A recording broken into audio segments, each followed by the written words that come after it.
Welcome guys MP nursing channel में आपका बहुत बहुत स्वागत है। सब्सक्राइब कीजिए एमपी नर्सिंग चैनल को और पाइए Madhya Pradesh BS nursing GNM ANM के latest information time to time.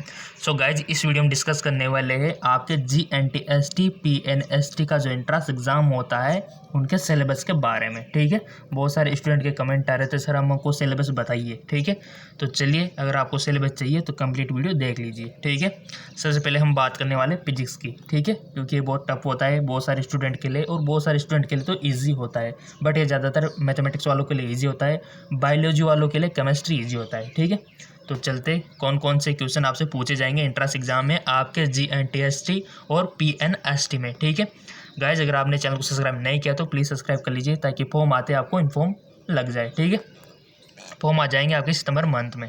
चलते सबसे पहला हमारा यूनिट इसमें इंक्लूड किया हुआ है यूनिट एंड डायमेंशन एनालिसिस। ठीक है, ऐसा यूनिट आपसे पूछी जाएगी इनके बारे में। सो गाइस जितना हो सके ऐसा यूनिट को कंप्लीट कर लीजिए। अगला है motion in two dimension case of the uniform velocity आपने पढ़ा हुआ है, बचपन से पढ़ते आ रहे हो, चाल, दूरी, वेग। ठीक है, इनसे रिलेटेड क्वेश्चन आपसे पूछे जाएंगे। यूनिफॉर्म एक्सेलरेशन और general relation among position and velocity, uniform circular motion. ठीक है, देखिए यहाँ पर सर्कुलर मोशन की बात हुई। देखो आपने पढ़ा है कि एक तो सरल रेखीय गति होती है जो एक ही दिशा में होती है। ठीक है, अगर वेग में परिवर्तन होता है तो उसको हम गति ना करके उसको त्वरण बोल देते हैं, जिसको आप एक्सेलरेशन बोलते हो। ठीक है, त्वरण। ठीक है, अगर मान लो कोई भी गति अगर इसी रूट में हो रही है वापस उस जगह आ जाए तो इसको क्या बोलते हैं, सर्कुलर मोशन। ठीक है, तो ये गतियों के कुछ टाइप है, ये आपको फिजिक्स के अपनी जो 11th और 12th की बुक है वहाँ पर मिल जाएंगे सब कुछ। ठीक है, अगला है हमारा फोर्स यानी कि बल से रिलेटेड भी क्वेश्चन आपसे पूछे जाएंगे। बल के बारे में आपने सब कुछ पढ़ा हुआ है, और बल का फॉर्मूला क्या होता है, फोर्स का फॉर्मूला क्या होता है, ये भी आपको पता हुआ होना चाहिए। एंड इंटायरा न्यूटन के जो नियम है तीनों आपको याद रखने हैं। ठीक है, न्यूटन की गति का प्रथम नियम, सेकंड नियम और थर्ड नियम। ठीक है, motion conversion of the momentum and energy, इससे रिलेटेड क्वेश्चन भी आपसे पूछे जाएंगे। सो सिंपल यहाँ पर एक्सेलरेशन हो गया, जनरल रिलेशन हो गया, सर्कुलर मोशन हो गया, वेलोसिटी हो गया, है कि नहीं, न्यूटन का लॉ हो गया, डायमेंशन हो गया, ये सारी चीज़ें आपने पढ़ रखी है, बस रिवीजन करना है आपको। तो ठीक है, तो इस चीज़ को आप कर सकते हो ईजिली। चलते आगे को, और रोजाना आपको मल्टीपल चॉइस क्वेश्चन मिल जाएंगे, डोंट वरी। कहाँ पर मिलेंगे उसके बाद हम बात में करेंगे, पहले हम सिलेबस को अच्छे से देख लेते हैं, डिफाइन कर लेते हैं।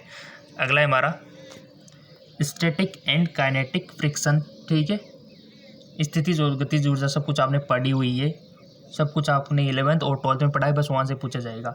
वर्क, एनर्जी एंड पावर, कार्य, ऊर्जा और शक्ति, इनके बारे में आप सब कुछ पढ़ चुके हैं। कार्य, ऊर्जा और शक्ति। ठीक है, कार्य क्या होता है अच्छे से डिफाइन करना है, ऊर्जा क्या होती है, ऊर्जा के फॉर्मूले जितने भी आपको पता है सबको अप्लाई करना है, याद करना है, और कार्य के जितने भी हमारे पास फॉर्मूले हैं वो सब आपको याद करना है, और पावर के तो पता होना ही चाहिए आपको, शक्ति के पीएमटी भी पूछा जा चुका है। ठीक है, तो ये तीनों मोस्ट इंपॉर्टेंट है। अगला हमारा इलास्टिक कोलिजन पोटेंशियल एनर्जी और ग्रेविटेशनल पोटेंशियल एनर्जी, इतनी सारी एनर्जी आपको याद रखनी है। And angular conservation of the kinetic energy. ठीक है, पोटेंशियल एनर्जी ऑफ स्प्रिंग जो होती है उसकी काइनेटिक यानी कि आपको स्थितिज और गतिज दोनों याद रखनी है उसकी। ठीक है, स्थितिज ऊर्जा किसके पास होती है, स्प्रिंग के पास में। ठीक है, तो आपके फिजिक्स में सब कुछ दिया हुआ है, वहाँ से आप देख सकते हो। रिजिड बॉडी से भी क्वेश्चन पूछा जाएगा, rotation and conversion of its momentum. ठीक है, अगला है हमारा momentum of inertia of the theory parallel and perpendicular axis. ठीक है, सो गाइज आपकी जो स्प्रिंग है वहाँ से भी क्वेश्चन बनेगा। और वर्क, एनर्जी एंड पावर को तो आप जितना हो सके रिपीट कीजिए। काइनेटिक एनर्जी और स्टैटिक एनर्जी, रिजिड बॉडी, ठीक है, पोटेंशियल एनर्जी, ये सब आपके फिजिक्स में दिया हुआ है, तो वहाँ से आप रीड कर सकते हो गाइज। ठीक है, सो गाइज आपने देखा अभी तक हमने यहाँ तक देखा कोई भी टॉपिक हार्ड नहीं है इतना। फिजिक्स को अगर समझ के पढ़ोगे तो कोई भी दिक्कत आपको आने वाली नहीं है, अगर रट्टा मारोगे तो बहुत सारी दिक्कत आएगी। ठीक है, तो समझ के पढ़ा करो, इसके लिए एमसीक्यूज भी अवेलेबल है। अगला है हमारा guys acceleration due to the gravity and its variation universal law of gravitation. ठीक है, जो कि गुरुत्वाकर्षण से रिलेटेड बहुत सारे क्वेश्चन बनते हैं ग्रेविटेशन से। ठीक है, वो आपको याद रखने हैं। जेस्टेशनरी सैटेलाइट और इसका भी वेलोसिटी, ग्रेविटेशन से क्वेश्चन बनते बनते हैं गाइस, ठीक है। तो आपको ग्रेविटेशन वाला चैप्टर भी अच्छे से देखना है, आपके चैप्टर है फिजिक्स का ग्रेविटेशन, ठीक है। 11th और 12th में आप देख सकते हो, आपको मिल जाएगा। So guys I recommend you gravitation chapter को जितना हो सके रीड कीजिए, क्वेश्चन बनेगा ग्रेविटेशन से, ठीक है। अगला हमारा Hooke law, Young modulus, shear and वुल्फ modulus, surface energy and surface tension से क्वेश्चन बनेगा, ठीक है। काइनेटिक थ्योरी ऑफ गैस का लॉ और kinetic energy and temperature most important है। ये सारी जो यहाँ पर ये जो हेडिंग दी हुई है हमारे पास, ये सारी इंपॉर्टेंट है। हुक का नेम, यंग मॉड्यूल्स, ठीक है। और यहाँ पर जो दिया हुआ है सरफेस टेंशन, यहाँ से क्वेश्चन बनते हैं, ठीक है। काइनेटिक एनर्जी हो गया, हमारा टेम्परेचर हो गया। चलते आगे की ओर। Specific heat and constant value, अगला हमारा कांस्टेंट प्रेशर, ठीक है। Mechanical equipment of heat, isothermal and एडिवेटिव on the process heat conduction in one dimension, ठीक है। कन्वेक्शन एंड रेडिएशन, और यहाँ पर जो स्टीफन का लॉ है मोस्ट इंपॉर्टेंट है, ठीक है। स्टीफन लॉ से क्वेश्चन बन सकता है। स्टीफन लॉ के बाद अगला है हमारा न्यूटन लॉ, जैसे कि हमने पहले बात की थी। न्यूटन लॉ बहुत इंपॉर्टेंट है, न्यूटन के नेम आपको पता होना चाहिए। Newton law of cooling, periodic motion, simple harmonic motion, ठीक है। अगला है हमारा oscillation due to the spring का ऑसिलेशन आपको याद होना चाहिए। Wave motion, principle of superposition of the progressive and stationary wave, ठीक है। बीट एंड डॉपलर इफेक्ट बहुत इंपॉर्टेंट है, ठीक है। डॉपलर इफेक्ट क्या होता है, साउंड से रिलेटेड होता है, ठीक है। देख लेंगे हम उसको, वेव तरंग से रिलेटेड होता है, ठीक है। चलते आगे। अगला है हमारा अच्छे से सिलेबस देखना है ताकि हमको कोई भी गलती ना हो और इसके अकॉर्डिंग हम अच्छी सी तैयारी कर सके, ठीक है। वेव नेचर ऑफ लाइट, ठीक है, यहाँ से भी क्वेश्चन बनेगा। वेव नेचर ऑफ लाइट और इंटरफेरेंस, यंग और double slit experiment, velocity of light and Doppler effect of light in light, ठीक है। लाइट में भी आपको देखना है। वेव की हम बात कर चुके थे, ठीक है। चलते आगे। ऊपर का जो दिया हुआ था वो बीट एंड डॉपलर इफेक्ट से था, ठीक है। और यहाँ पर जो दिया हुआ है वो इन लाइट में, ठीक है। चलते आगे। अगला है हमारा रिफ्लेक्शन और रिफ्रैक्शन, टोटल, इंटरनल और रिफ्लेक्शन आपको याद रखना है। कर्व्ड मिरर जो दर्पण होता है, कांच होता है कर्व्ड, उससे भी क्वेश्चन बनेंगे। लेंस से भी बनेंगे।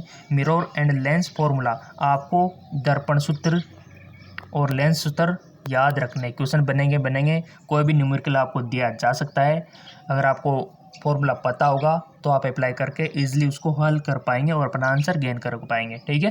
तो जितना हो सके दर्पण सूत्र, लेंस सूत्र को याद कीजिए और जितने भी फॉर्मूले बन सकते हैं उनसे रिलेटेड उनको याद कीजिए और बनाइए फॉर्मूले, ठीक है। तो ये क्वेश्चन आपसे पूछे जाएंगे। नेक्स्ट है गाइज हमारा डिप्रेशन इन प्रिज्म से रिलेटेड डिप्रेशन आपसे पूछा जाएगा। ऑब्जर्वेशन एंड एमिशन स्पेक्ट्रा, ठीक है। द ह्यूमन आई डिफेक्ट से रिलेटेड क्वेश्चन बनेगा। Vision, magnification of resolving power, telescope and microscope, ठीक है, most important. E and E by M for the electron intention, photo electric equivalence, देखो photo electron जो है ना वहाँ से भी क्वेश्चन बनेगा। हमारा जो लाइट है, हमारा जो मिरर है, लेंस है, आई, यहाँ से क्वेश्चन बनते हैं, ठीक है। चलते आगे को।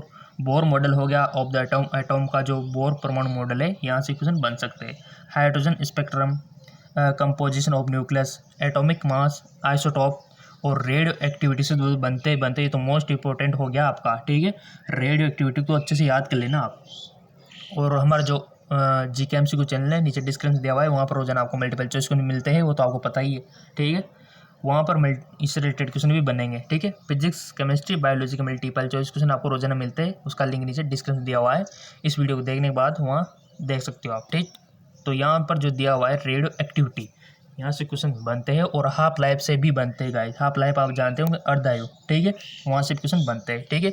और हमारा जो न्यूक्लियस हो गया, नाभिकीय संलयन जानते होंगे, नाभिकीय संलयन, नाभिकीय विखंडन, यहाँ से क्वेश्चन बनते हैं अक्सर, ठीक है। तो रेडियो एक्टिविटी को थोड़ा सा अच्छे से पढ़ना है आपको।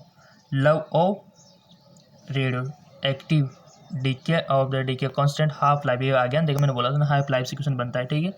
And means life, energy relation आपसे पूछा जाएगा। Vision, X-ray, property and use. ठीक है, चलते आगे और elementary idea of the conductor, semi conductor and insulator. ठीक है, इंस्ट्रिक्टेड and the intrinsic semi conductor. देखो आपने देखा होगा कि चालक होता है, अर्धचालक होता है और अचालक होता है। ठीक है, तो अर्धचालक से क्वेश्चन ज़्यादा बनते हैं कंपेयर टू चालक और अचालक। ठीक है, तो सेमी कंडक्टर मोस्ट इंपॉर्टेंट। और यहाँ पर भी क्या है, पी एन संधि। ठीक है, जो सिलिकॉन की बनी हुई होती है पी एन संधि, उसके बारे में क्वेश्चन बनेगा 100%। ठीक है, पी एन संधि से क्वेश्चन बनता है सेमी कंडक्टर से, और इसके यूजेज भी बहुत सी बार पूछ लिए जाते हैं। सेमी कंडक्टर होता है ना तो चालक और ना अचालक, बीच वाला हिस्सा। ठीक है, जिसका यूज बहुत सी जगह किया जाता है, बहुत सारी जगह पी एन जंक्शन का। ठीक है, आपने देखा होगा कि आपने एलीमीटर देखा होगा, उसमें कुछ इस प्रकार की स्ट्रक्चर आती है कैपेसिटर टाइप में, वो भी किसके बने होते हैं, पी एन संधियाँ तो होती है। ठीक है, इसका काम क्या होता है, ये जो है ना, ये एसी लाइट को डीसी में बदल सकती है। ठीक है, तो इस प्रकार के कुछ डायोड होते हैं, उनको डायोड बोलते हैं। आपके फिजिक्स में सब कुछ दिया हुआ है, अगर आप मेरे से पढ़ना चाहते हो तो कमेंट कर देना, सब कुछ समझा दूंगा आपको। ठीक है, पी एन संधि वगैरह। चलते आगे की ओर, मल्टीपल चॉइस क्वेश्चन तो आपको मिलते रहेंगे, नीचे डिस्क्रिप्शन लिंक दिया हुआ है। बार मैग्नेटिक से क्वेश्चन बनेगा लाइन ऑफ द फोर्स। इसके बाद हमारा bar magnetic due to the magnetic field. Guys मैं आपको बता दूं, मैग्नेटिक जो आपका चैप्टर है, मैग्नेटिक चुंबक से रिलेटेड चैप्टर आपके बहुत सारे होंगे, तो वहाँ पर आपको क्या करना है, ये मैग्नेटिक वाला तो आपको पढ़ना है 100% क्वेश्चन बनते हैं मैग्नेटिक से। ठीक है, मिस नहीं करना है, छोड़ना नहीं, मैग्नेटिक को याद करना ही करना है। ठीक है, मैग्नेटिक वाला चैप्टर। देखो यहाँ पर पूछा भी गया है, मैग्नेटिक फील्ड, अर्थ मैग्नेटिक और मीटर से भी रिलेटेड क्वेश्चन बनते हैं, कैलोरीमीटर, एमीटर और वोल्टमीटर, वाइब्रेशन। ठीक है, सो गाइज आपको क्या करना है, मैग्नेटिक चैप्टर को अच्छे से रीड कर लेना है, जितना हो सके, जितनी बार रिवीजन कर सको उतनी बार रिवीजन करो उसका। ठीक है, चलते आगे को। अगला हमारा कूलॉम लॉ, मोस्ट इंपॉर्टेंट। यहाँ से न्यूमेरिकल पूछे जाते हैं, क्योंकि अगर आपको कूलॉम का नियम पता होगा तभी आप न्यूमेरिकल कर पाएंगे। ठीक है, चलते आगे को। इसका होता है कि आवेश 1 आवेश 2 अपॉन आर स्क्वायर। ठीक है, ये होता है इसका नियम।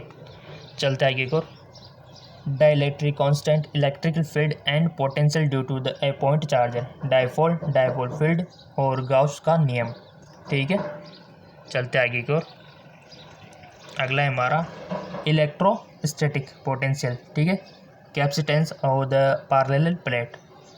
पैरेलल प्लेट होती है spherical capacitor in series and पार। आपका जो कैपेसिटर होता है साधारण जिसको आप बोलते हैं, आपने देखा भी होगा कैपेसिटर क्या होता है। आपका जो पंखा लगा हुआ है उसमें भी एक कैपेसिटर है, छोटा सा देखना आप, वाइट कलर का, वो भी कैपेसिटर ही है। ठीक है, और आप कभी अगर सिंगल पेज की आपकी मोटर हो तो वहाँ पर भी आपको कैपेसिटर कुछ इस प्रकार का दिखाई देगा। ठीक है, जिसमें 2 वायर निकले होंगे, ये होता है कैपेसिटर। इसका काम क्या होता है, इसका काम यही होता है कि देखो हमारा जो विद्युत सप्लाई जो कम होती है ना, ठीक है, कम होती है। ठीक है, ये इसका एंगल चेंज कर देता है। ठीक है, एंगल चेंज करके उसको अलग एंगल में डाल देता है। ठीक है, कैपेसिटर, इसके ऊपर मैं वीडियो बना दूंगा, डोंट वरी, ये बहुत लंबा चैप्टर है। श्रेणी क्रम और पैरेलल यानी कि समांतर क्रम, दोनों में हम देखेंगे। Energy of the capacitor, capacitor से क्वेश्चन बनेगा आपका कैपेसिटर। ठीक है, चलते आगे की ओर। Electric current, most important. Electric current एक नियम बीएस में ओम का नियम, उसको भी अच्छे से देख लेना, क्वेश्चन बनता है ओम के नियम से, किरचॉफ का नियम। ठीक है, रेजिस्टेंस इन सीरीज और parallel temperature, depend of the resistance. ठीक है, सो गाइज प्रतिरोध के ऊपर भी क्वेश्चन बनता है, किसके ऊपर डिपेंड करता है, नहीं करता है, और प्रतिरोधकता पर भी। ठीक है, क्योंकि प्रतिरोध और प्रतिरोधकता दोनों अलग अलग चीज़ें। ठीक है, Wheatstone bridge, Wheatstone सेतु के बारे में आपने देखा होगा, व्हाइट स्टोन सेतु। ठीक है, potentiometer, measurement of the voltage and current. ठीक है, तो इलेक्ट्रिक करंट से क्वेश्चन बनता है, कैपेसिटर से क्वेश्चन बनता है, आपके सेमी कंडक्टर से क्वेश्चन बनता है, पीएन संधि से क्वेश्चन बनता है, व्हाइट स्टोन सेतु जो है वहाँ से क्वेश्चन बनता है। ठीक है, आपके रेडियो एक्टिविटी है वहाँ से क्वेश्चन बनता है, हाफ लाइफ से क्वेश्चन बनता है। ठीक है, इन चीज़ों को प्लीज़ आप देख लीजिए, जितने भी नियम है उनको याद कर लीजिए, चाहे वो किरचॉफ का नियम हो, ओम का नियम हो, चाहे आपका कूलॉम का नियम हो। ठीक है, फिजिक्स में बहुत सारे नियम दिए हुए हैं, आप चाहे तो खुद एक पेज पर इनको डिफाइन कर सकते हो, सभी नियमों को लिख सकते हो, ताकि आपका जब भी JNTST PNST का एग्ज़ाम देने की बारी आए आप इनको पढ़ के जाओ, ताकि आपके अच्छे खासे नंबर गेन हो सके। ठीक है, और ये तरीका है। अपने खुद के नोट्स बनाओ। मैंने आपको बोला भी था, जो हमारा पिछला वीडियो था कि तैयारी कैसे करें GNTST PNST की, ठीक है, तो वहाँ पर मैंने बात भी की थी कि अपने शॉर्ट नोट्स बनाओ। तो आप जितने भी नियम हो उनको एक तरफ डिफाइन कर सकते हो, सारे नियमों को एक पेज पे लिख सकते हो। अगर एक में नहीं आए तो दो में लिख सकते हो, ठीक है, और सारे फॉर्मूले को एक पेज में डिफाइन कर सकते हो, ठीक है। तो इस प्रकार आप अपनी तैयारी जारी रख सकते हो। तो जैसे कि बहुत सारे हो गए ना फॉर्मूले सारे एक जगह लिख दिए आपने, ताकि जब भी एग्ज़ाम देने जाओ पढ़ के चले जाओ। सारे नियम एक तरफ लिख दिए, ठीक है, और कुछ अपवाद होते हैं उनको एक तरफ लिख दो, ताकि जब भी एग्ज़ाम देने जाओ उनको थोड़ा सा देख लो। ये तरीका है। नेक्स्ट है हमारा guys electric power, heat effect of current, chemical effect and law of electrolytes, ठीक है, थर्मो इलेक्ट्रिसिटी, ब्लॉट सार्वेंट का नियम, magnetic field due to the straight wire, circular loop and solenoid, ठीक है। सोलेनॉइड मैग्नेटिक से related है, कुछ इस प्रकार का हमारे पास होता है जिसके ऊपर क्या होता है, कॉइल लिपटी हुई होती है, ठीक है। इससे रिलेटेड भी क्वेश्चन बनते हैं आपके सोलेनॉइड से, ठीक है। सर्कुलर लूप हो गया। गाइस आपको मैग्नेटिक वाला चैप्टर तो जितना हो सके आपको रीड करना है, क्वेश्चन 100% बनेगा वहाँ से मैग्नेटिक से, ठीक है, और करंट से, इलेक्ट्रिक करंट से, और कैपेसिटर, पीएन संधियाँ, इन सबको याद रख लेना, हाफ लाइफ है कि नहीं। अगला है हमारा force of the moving charge in a magnetic field, low range का नियम, लो रेंज का फोर्स याद आपको रखना है। अगला है magnetic moment of a current loop, effect of a uniform magnetic field, ठीक है, force between the two current moving coil, galvanometer, ammeter और वोल्टमीटर, ठीक है। क्वेश्चन बनते हैं यहाँ से, ये किस काम में आता है, किस प्रकार काम करते हैं, सारी प्रणाली फंक्शंस आपको पता होना चाहिए, ठीक है। चलते आगे की ओर। अगला है हमारा इलेक्ट्रोमैग्नेटिक इंडक्शन, EMF फैराडे, ठीक है, यहाँ पर दिया हुआ है, और लेंज का नियम, self and the mutual induction और alteration current, impedance of the reactance growth and decay of current in LR circuit, ठीक है, ये भी मोस्ट इंपॉर्टेंट है LR circuit. Elementary idea if the demo and transfer से question बनते हैं। आपका जो DP होता है, DP ट्रांसफर, ठीक है, आपके बहुत सारे एरिया में बोलते होंगे ट्रांसफर, ठीक है, एलिमेंटर की तरह का होता है, तो इससे भी क्वेश्चन बनते हैं। सो गाइस यहाँ पर मोस्ट इंपॉर्टेंट आपका potential, voltmeter, ammeter, electric current, capacitor, और यहाँ तक कि आपका ट्रांसफ़र, ठीक है।